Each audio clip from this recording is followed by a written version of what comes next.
Honoré par une rétrospective au Centre Pompidou, le réalisateur Barbet Schroeder, auteur de Mort ou de Barfly, présente en séance spéciale à Cannes un documentaire choc, Le Vénérable W, dernier volet d'une trilogie du mal. Après s'être attaqué à Idi Amin Dada ou à Jacques Vergès, le voici sur les traces de Viratu, moine bouddhiste, extrémiste et islamophobe. Les axes du mal et des populismes n'ont pas de frontières, a confié le réalisateur suisse à David Caillon.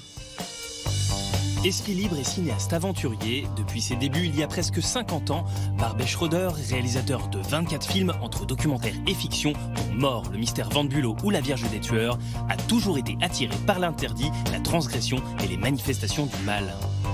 Alors que le Centre Pompidou lui rend actuellement hommage, il vient de présenter à Cannes son nouveau film documentaire Le Vénérable W, le portrait d'un moine bouddhiste extrême birman.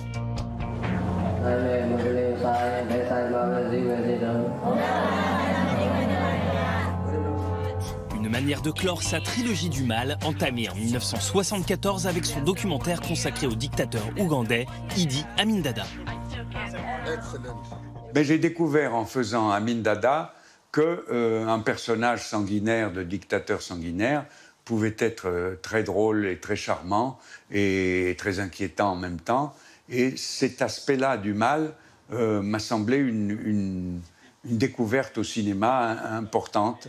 I dream I will be the head of state and the most highest head of state in the world when I was just none and it became truth. J'avais l'impression de vivre un peu au-dessus du sol quand je tournais ce film. J'étais vraiment complètement impressionné. Je ne croyais pas à ce que j'étais en train de filmer. I work only according to the God's instruction. J'ai décidé à ce moment-là de reproduire ce même système qui est de laisser parler les gens et de ne pas vouloir juger, de ne pas vouloir prendre parti dès le départ et que la vérité vienne petit à petit et sorte de la bouche du personnage principal. Et donc j'ai fait la même chose quand j'ai voulu faire un film sur quelqu'un qui était mon idole quand j'avais 14 ans, qui était Jacques Vergès, qui a fini par être un film sur le terrorisme. Et puis après, avec ce moine, c'est devenu un film sur les possibilités de génocide ou de nettoyage ethnique et des choses comme ça, d'essayer de comprendre comment ça pouvait se passer.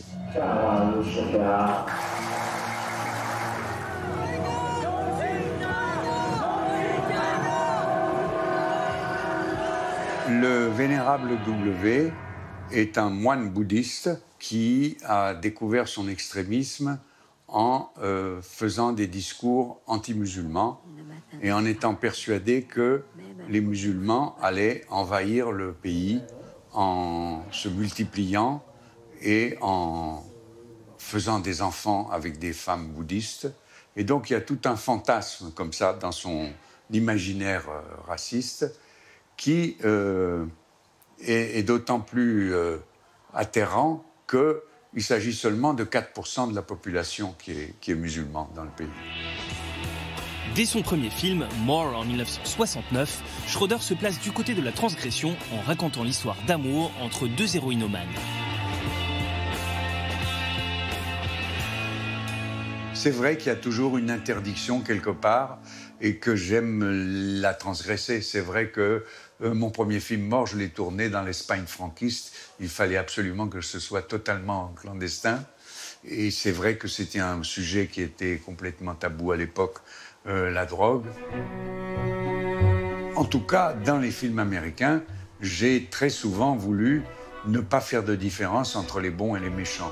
Or, la différence entre les bons et les méchants, c'est la base du cinéma américain. Donc c'était quelque chose de subversif qui m'amusait beaucoup. Et quand on lui demande quelle est pour lui la transgression ultime au cinéma... La transgression ultime, je sais pas, je trouve chaque fois quelque chose de nouveau. Alors si vous me demandez qu'est-ce que c'est la transgression ultime, j'aimerais bien le savoir, comme ça je pourrais m'y attaquer.